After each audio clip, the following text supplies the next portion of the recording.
Welcome back to Unboxing Logistics. So glad to have you.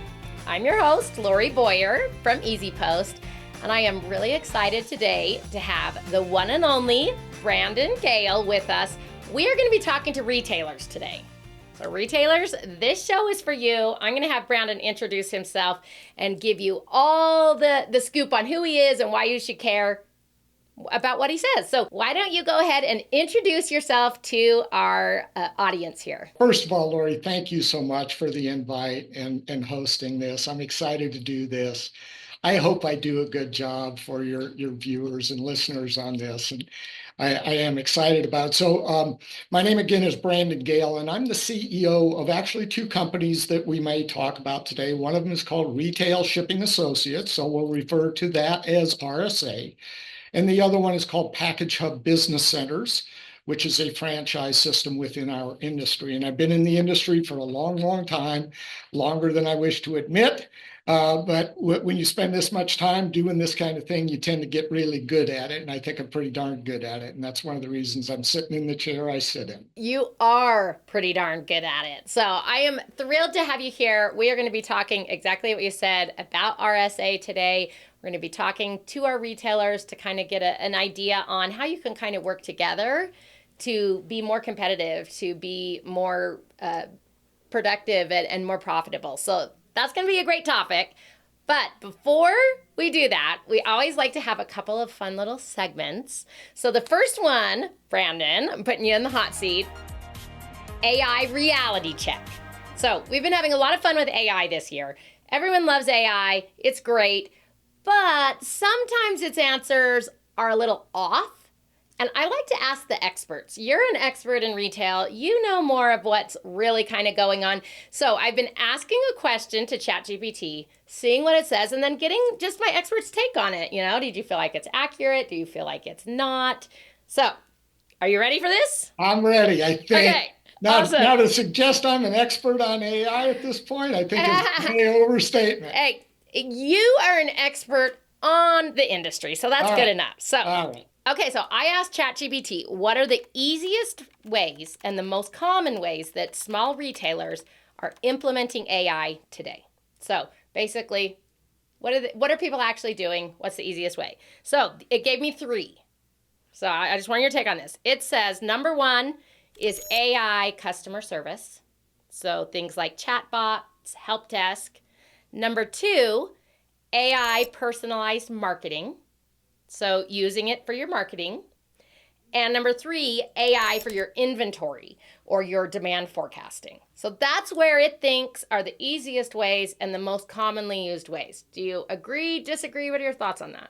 I do. And where we are with AI today is we know that this is going to be a key component to how we win out there in the marketplace today. And I think anybody, including your audience, is probably trying to figure out how to fully exploit the capabilities of AI. And for us, it's an additional challenge. I don't want to say it's harder for us than it is for anybody else, but how do we get it down to that granular level to help our members and store owners use it to their advantage? So the three things that you named are spot on. Incorporating chatbots into our communication with the customers down at the edge, that's a challenge. We have to figure that out. I think the inventory controls, that should be the easiest thing for AI to do because we know what we've got, we know what we need. Allowing AI to look at how we sell it, the pace we sell it at, when we need to refill, that seems like an easy one. Mm-hmm. The difficult part of that is to give AI access to the point of sale systems that our stores use. Right. So that they can pull the data out and then tell us what we should be doing, because in that realm, they're probably smarter than we are.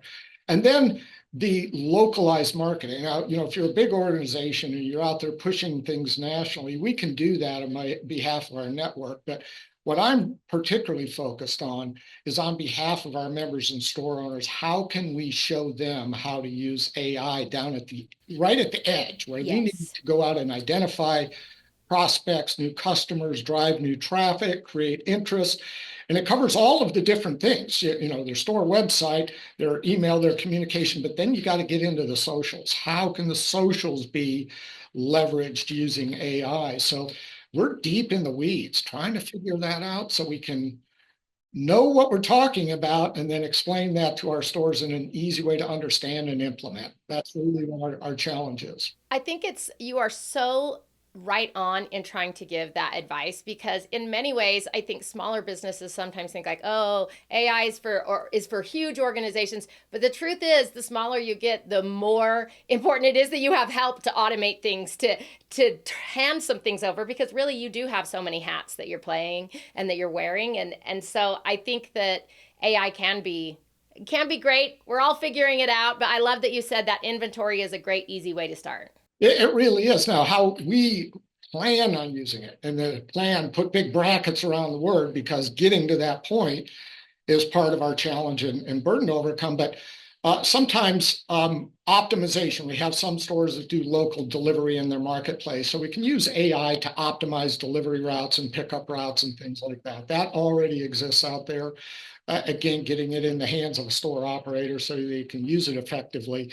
And then doing real time price comparison is, I think, where a Oh, large chunk of our industry is going to end up. And the reason I say that is because the carriers are changing how they do things on pricing.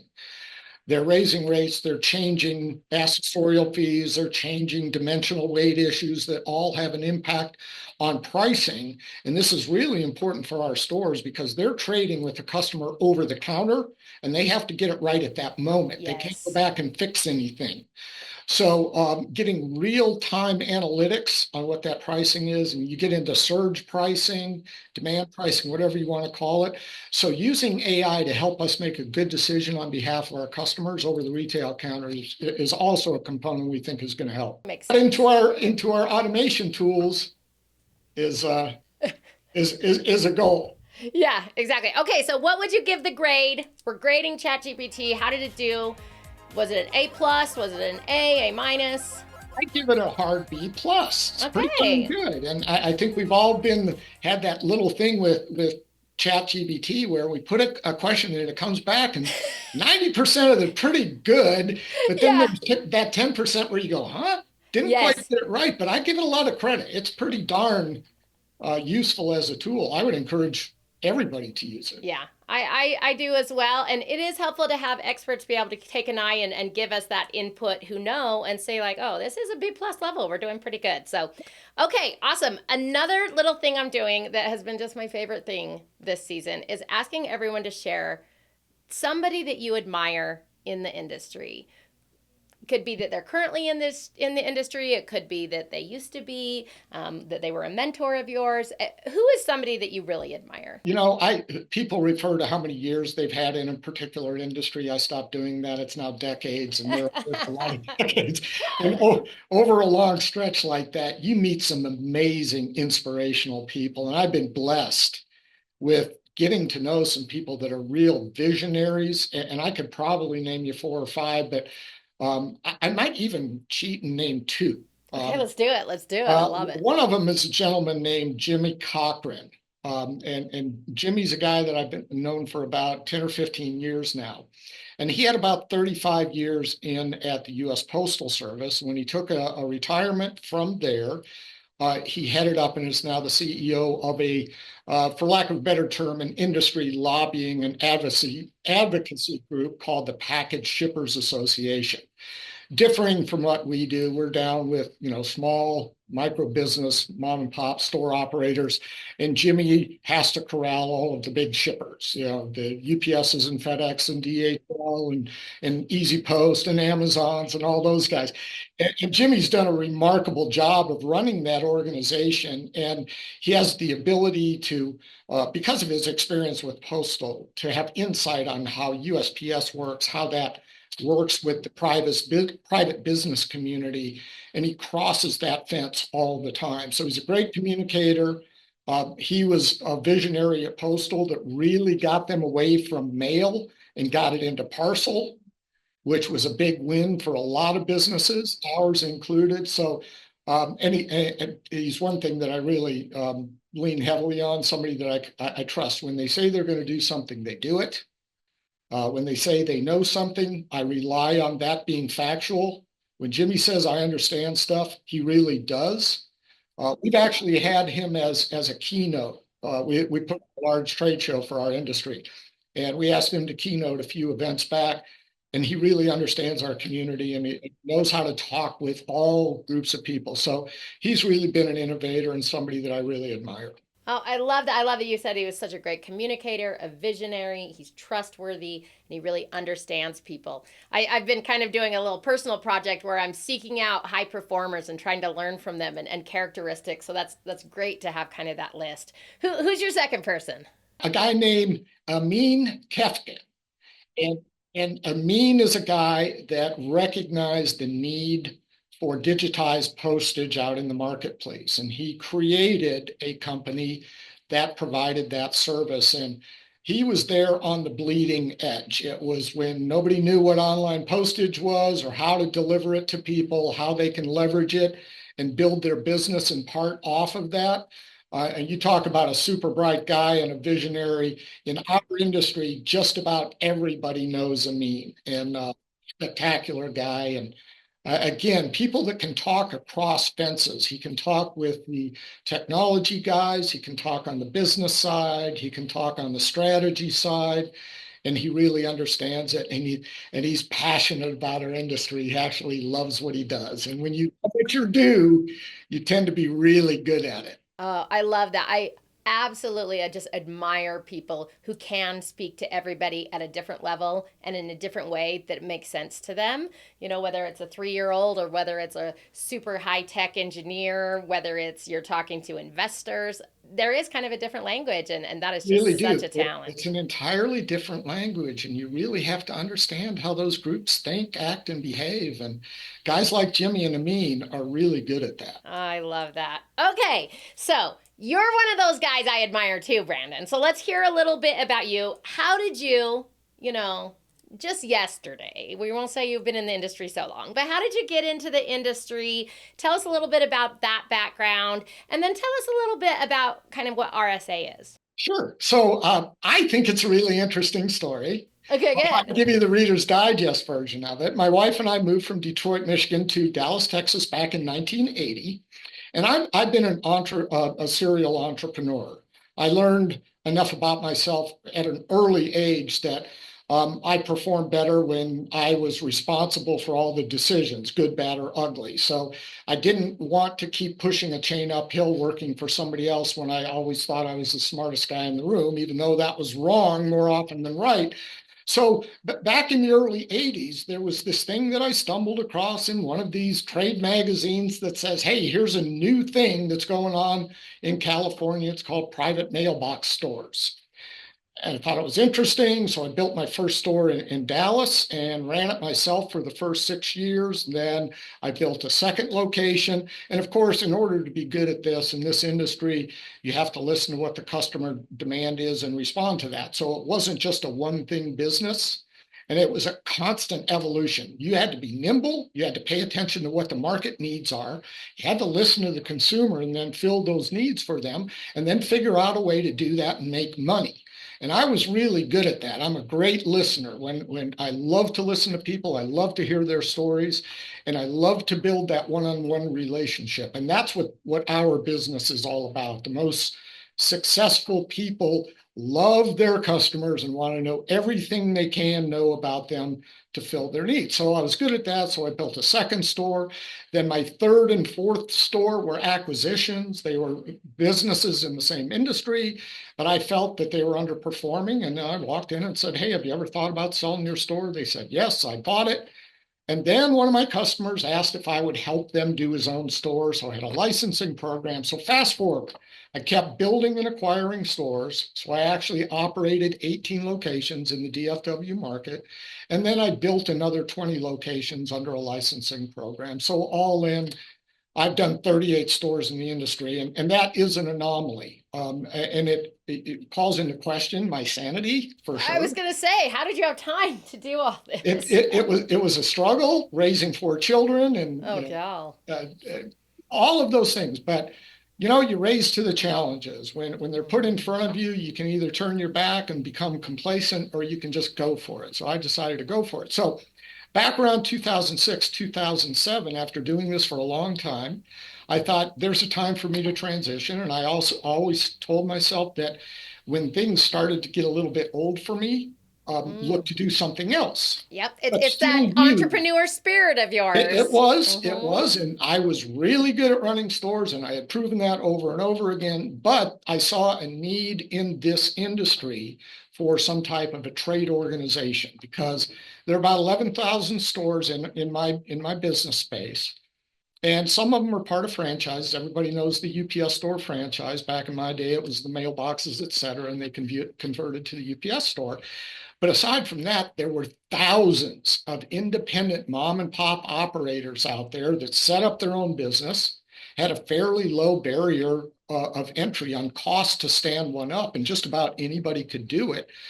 But what I figured out right away was I was really good at it, and there were a lot of people that could be way better than what they were. And I knew a bunch of people that had a great knowledge base because of their experience. And I put together a good team and we launched Retail Shipping Associates in 2007. Now, we did that in 2007, right before the market crash on real estate. So my timing is highly questionable, but we survived. We Uh, survived that's a big thing. and we grew rapidly, and we decided very early on who we were and what we meant to the industry. And our kind of our company tagline illustrates that. I didn't want to go into one of these long, flowery mission statements that, sounds really good on paper, but can you really execute on it? And our answer was no. So what were we? And we distilled it down to three words. And it was train, profit, learn. Those were our things. And that was our mission, kind of our shortened mission statement. And that seemed to resonate with everybody because we went from 0 members to thousands of members in less than a couple of years. And it's only because we knew what we were talking about that kind of resonated with the industry. So taking that fast forward, we constantly added things that we knew were valuable, interesting, and necessary for somebody to win in the space. And then we figured out a great way to communicate that out to them. So we have multiple ways that we communicate. We have multiple ways of getting in front of people. And we built a really interesting business off that. So we have over 8,000 members now out of a 11,000 universe. So if you're doing the math, we have a couple of UPS stores that are actually affiliated with us, even though they're part of the largest franchise model out there. And it's because, according to their feedback to us, it's because they get a lot of things from us that are different than what they get with their franchisor. I mean, the UPS stores do a great job. They've got a great network, but we do some pretty interesting things too. And the smart people know that they can learn from a variety of sources, and that's what they look to us for. But our key focus are the independent mom and pop store operator. That's who we really have an opportunity with. Okay, so let's talk a little bit. I did want to make a point. I really loved. There was just a big aha moment for me that you talked about in your own career, but I think is really applicable to our retail, shipping businesses out there as well. That you loved your customers and that you listened to them. And I think that is just so critical for success in business is finding that, when you're out there, who are your customers? Who is coming in and seeing you? What are their actual needs? As you mentioned, the industry is so diverse that, the needs are very complex at times. And so, okay, what do you feel like, how have things changed? You've been obviously now working in this space for a long time. So for these independent, specifically retail shipping businesses, what are their biggest challenges right now, and how has that changed, and I guess how do you see it changing as we're moving forward? Yeah, there's a lot in that question stream, Lori. Our industry, and we don't own the space on this, but it's been not just one evolution, it's a constant state of flux. And in order to really succeed at this, you can't just, it's not just a shoe store where you're selling shoes, socks, belts, purses, and accessories, and you do the same thing over and over again. It's adjusting to the needs in the marketplace. And a real easy example for people to understand is Our industry was one of the first places you could go and pay to fax something somewhere. That was like the big deal, right? Yeah, back in the day. Because back in the day, equipment cost a lot of money. A fax machine was a couple of $1,000s, so it made a lot more sense for small businesses to go to one of our shops and pay them to do that. Well, that's still a thing we do, but it's not nearly as important what it was. So we had to adjust. We knew when to take advantage of it, how to exploit it, and then we watched how it proceeded, did our analytics on it, and decided when it was less important. But there have been dozens, if not more, products and services that we've rolled in, used them as they were relevant, and rolled them out when they weren't. And it takes a lot of focus to know when to hold them and when to fold them on stuff. I was gonna say that was gonna be my question, Brandon. How can our viewers who are in this space, how do they stay ahead of kind of when to hold, when to fold? What are your recommendations? I mean, being selfish here, if they're part of RSA, that's part of our job. To constantly monitor those things out in the marketplace and the relationships that I built over the years and the knowledge base I have with my management team here and my customer success team is all about keeping them informed on what they should be doing, what they shouldn't be doing, where they should put their focus. Because in a small mom and pop business, they do everything. Yes. They have to do everything. And that means that there's always a distraction getting away from some of the things they Yes. should be focusing on. So part of our challenge is to teach them how to work on their business, not in the business. Yes. And Yes, that's a Brandon. nuanced thing. It takes a great deal of focus to do that the right way. So the portfolio in what our resources are for these stores is very deep and broad. We try to cover all bases. So if they come to us with a what if or why should I question, we know the answer to that. Specifically, we can point them to a resource, we can hand it to them right then, and keep in constant communication. So some of our tools, we produce a magazine that goes out on a quarterly basis. Anything that's new, interesting, a new profit center, um, regulatory, legislative issues. Part of what we do is advocacy on behalf of our industry and be watchdogs. What should we be looking for? What's a threat? How do we assess that threat and manage it? What are our risks? All of those things we have to think about on a daily basis. I think as an organization, a trade association type thing, we do a lot more than what normal people, we're not normal, think about associations. They're kind of like, oh, you're a nonprofit and you send out a little newsletter and do this and do that. But we do far more than what the expectation is. I think that's one of our challenges as a trade association is to get our constituents to avail themselves of all of the resources that we do provide. That's often a frustration point. They could be so much better than what they are if they would use everything we provide. Yeah, it can be so hard and easy to feel overwhelmed. I think at all the resources and even where to start. Don't you have some training classes as well? Oh yeah. Yeah, and this is kind of a foundational point of what we do. Okay. People tend to look at our business and they'll say, "Oh, that's got to be easy. How hard can it be to ship a package?" Right. Let me just Oh, little do they let, know. let me just get a bathroom scale and throw something on there and go to a chart and figure it out. Well, at what point, if you went back 20 years, that was kind of accurate. You still had to know a lot, but you have to know far more now than you ever needed to know. The complexity of accurately and efficiently moving stuff from one place to the other requires a huge knowledge base. And we use automation to help us get over that. But back to your original point, one of our offerings is what we call the Retail Shippers Academy or RS Academy. And we have built certification classes that we've trained live in person for many years, but now we do it online. And we're moving all of that content from a live online access to a on-demand online because we can reach more people. It's more accessible for them. It's more efficient.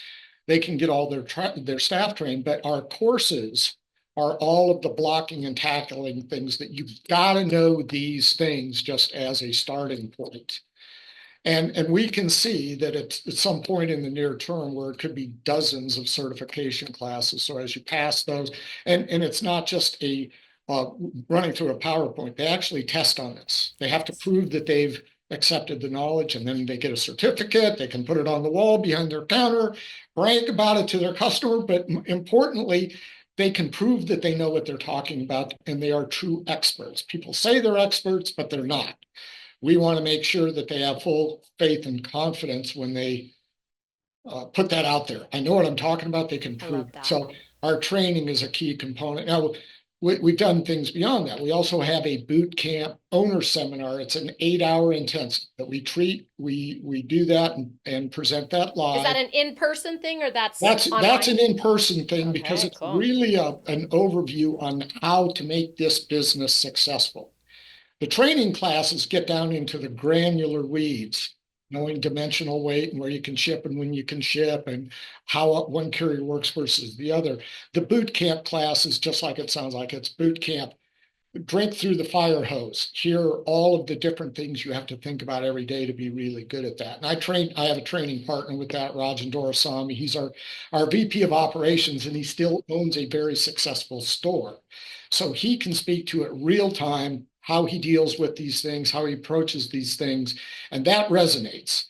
I haven't run a store for many years. I've sold off all the stores that I've owned. So between my years and decades of knowledge and Rajan's real time, day in, day out knowledge, it's a great thing. And we've done over 2,000 stores in this format on the boot camp. We go around the country and do it in different regions. And then we have a national trade show and convention that we do called RS Expo.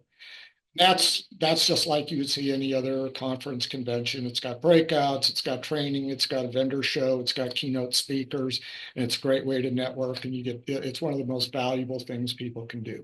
I'm glad you brought up the networking because that's also there with the boot camp and I, really just being part of an association is so huge. I feel like in our industry, relationships are massive and really important, and we really can learn from each other. We don't have to think of each other as competition. There are so many things we can learn, and I just really admire that. I think that's really critical element.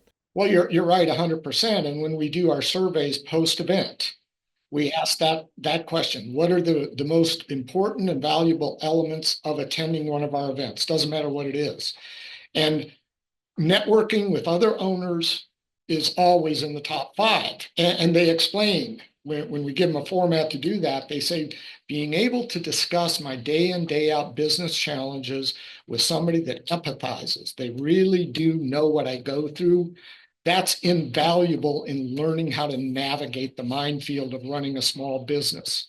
So we can have keynotes and breakouts all day long and vendor show, but when you can sit down with 4 or 5 of your peers, having a cocktail and just talking about what they go through every day, and they walk away with a renewed enthusiasm for this business because they talk to people that have figured it out and know how to win. And I always had an approach to, and I still do this today. I attend a lot of industry events because that's part of my job. And there's a cost to doing that, but I see it as an investment in growing our existing business. And all I have to do is learn 1 or 2 really big things, and it makes the investment worth it. And that's what we try to encourage them to look at. Well, what'll I get out of the show? Well, one new idea, one new product, one new service, a different way to approach marketing can change the entire trajectory of how you're making money out there. So, big fan of going to shows and getting people to attend. Yeah, and even beyond the one idea, like I've found when I attend shows, it's exactly what you said. You come back with a renewed motivation and an excitement that you kind of start to get in the doldrums sometimes of everything's just coming at you, but it's invaluable, really. That sort of just new excitement of like, yes, okay, I'm gonna go try this, I'm gonna do this, get you back in the mood, and that's kind of one of those things that's hard to measure, but is really so important. But when I walk the show floor, or I'm sticking my head into a breakout session, or I just get into a group of people, the first question I ask them is, "How's the show for you? Are you getting your money's worth out?" And I got to make sure I get the right answer from that. If they go, then we need to do something different. Now, fortunately, I always get the answer I want. They're like, this was amazing. I had no idea. And of course, the people that go to the shows every single year know they've already quantified the value. So that's an easy sell. It's the new ones. And it may be an operator that's owned a store for 5 or 10 years and they've never attended one of our events. And we finally convinced them to. And their biggest negative positive statement is, oh my God, what have I been missing all these past years? How much more money could I have made if I started attending when I first opened the doors? So it's always a good news thing. I love that. Okay, so we've covered a few of the things. So we've got your training academy, you've got your regular boot camps that you do, we've got trade show, the big old trade show, your expo. What other resources do people get as being part of the association? Yeah, so sure. So one of the things we think is a huge value point. We have a supplier program. We call it our premium suppliers, and we go to people that have products or services that we've already established are important pieces of every store out there. Everybody does them type things, and then we identify the best provider for that. And we interview these people and we vet them very heavily, and then we make them give us something on behalf of our members that the members can't get on their own. That's one of the reasons to engage with RSA. So we have an entire stable of suppliers, carriers, equipment providers, all of those things, and they have to provide what we call the premium advantage to our users. So if they would normally pay $100 for something and they're a member of RSA, they'll get that thing from the same provider for $75, for instance. So we stack up the value proposition. So what we charge for membership becomes minuscule by comparison. I'm a giant fan of overwhelming my customers with value. So when they say, why are you charging me this amount of money? I have a great answer for that. Because that amount of money that I'm charging you allows you to net this many thousands of dollars way over and above that. It becomes an undeniable decision. I have to be part of RSA if I'm going to really succeed out in the marketplace. So that's a big thing that we've done. And this might surprise a lot of your viewers here. We created a templated store website program 12 or 13 years ago that is unique. Many people that are website developers that do this as one-offs look at the way we've done this and the economics behind it, what it costs the store to do, and are simply blown away. It's a genius program. So we have 1,600 stores that use that system as their primary web presence because it's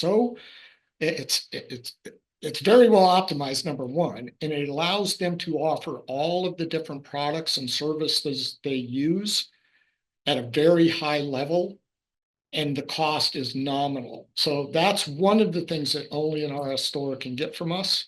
Those are amazing. We do webinars, training web how-tos. So we use that to introduce our suppliers so they can talk about their product and the value proposition. But if there's a new service or if there's a threat, I was going to say, what about risk management? I'm getting a lot of questions, obviously, as everything in the political environment, everything going on with shipping, people feel a little bit nervous about knowing what to always, do.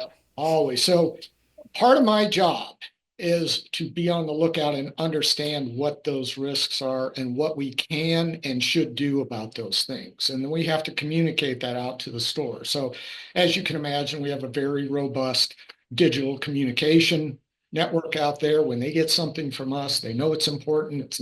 They're not getting spammed. It's a key component of their communications. Through our website, we have a news feed where we go through hundreds and hundreds of articles every week and post the ones that are specific to our industry. So we do all of the culling of those things for them. Anybody could do what we do, but they would spend hours doing it. So getting the information in a timely basis, and then we'll do communications where we'll say, hey, there's a risk out there, and here's what it is. Here's how we think we should assess it. And here's what we think you should do about it. They always make their own decisions, but awareness of the risk is the first part of it. And we have saved businesses from what we call extinction level events. There's a risk out there and they're not aware of it. We make them aware. They respond to it, and it's literally saved their business out there. Now they have daily diet things. They are getting all kinds of stuff over their counter, personal effects to brand new stuff, everything you can imagine and everything in between. So as you could guess, there's occasionally stuff that shouldn't be shipped. And they have to do an analysis on just about everything they touch to make sure it can go through the system, that it's legal, allowable, and not restricted in any way. Well, we have resources within our website that shows us all those things by carrier, by governing agencies or oversight agencies to make sure that we limit their exposure on the risk side. And then we have providers that help them mitigate that. We have partnered with one of the largest business insurance underwriters, Chubb, to tailor a business owner insurance policy specific to our industry. You say, well, what's specific? Well, we handle a lot of stuff that is not ours. So property of others is part of what we do every single day. So having coverage, if you've got a bunch of packages sitting in your store that's waiting to get picked up, you don't own those things. If your store burned down, you have to have the right coverage for those things. Errors and emissions coverage on the risk side. So we've created policy so if they go with these providers that identify where the risks are, they're getting the proper amount of coverage that they should have. There are some stores out there that try to, book something through their local auto guy or homeowner, and they don't understand business coverage the way they need to. So I think we do a really good job of helping them understand what the risks are and how to mitigate those. Fantastic. As you talk, I can literally see playing out in front of my mind what you talked about before about how everything evolves and changes, and how when you are listening to your customers and you're hearing we have this need or we have that need, that you're putting that into place through RSA. And that's exactly really what we need, is to be able to have somebody to turn to. And my guess is, even if you didn't have a program, if they turned to you and said, Brandon, I'm worried about this, you would at least have somewhere to point them. We would. And that's kind of an overlay on how I built my retail stores. If I had enough customers say, hey, do you do this? My answer would be, well, I don't. How often would you need that? And if there's a need, we're going to fill the need and figure out a way to make money doing it. And as long that's always been my attitude, and we kind of cascade that down through the organization, that we kind of have a well, no, but we can attitude, or yes, we can do that. And in many cases, when I was over the counter, somebody would say, hey, can you ship this for me? And it was outside the scope of what I was used to doing. My answer was yes. And then I'd go figure out how to do that and make a little money on it. And I became educated that way. And then I did it over and over again. And then it became part of my normal offering. So you're right. If one of our stores come to us with something unique from a risk side or an opportunity side, we want to take a look at that and see if everybody else might want to be doing that or they're concerned as well. It's such a great thing for small businesses, because small businesses often feel like they have no one to turn to, because there's such a small piece of the pie that nobody's listening, and they don't have help. So I love that. In terms of, we're about out of time. I feel like I could keep asking you like 20 more questions, but is there anything else we've missed that you feel like people should know about, what it's like joining an association like yours? I hope I've done a reasonably good job of giving the view that we are welcoming. We want everybody in our industry to be part of the organization, and it's because we know we can help them. And some people are reluctant to ask for help because they think that says something about them. And I've been part of or tried to approach other organizations that I felt like they were condescending to me and didn't feel and made me embarrassed that I didn't know something.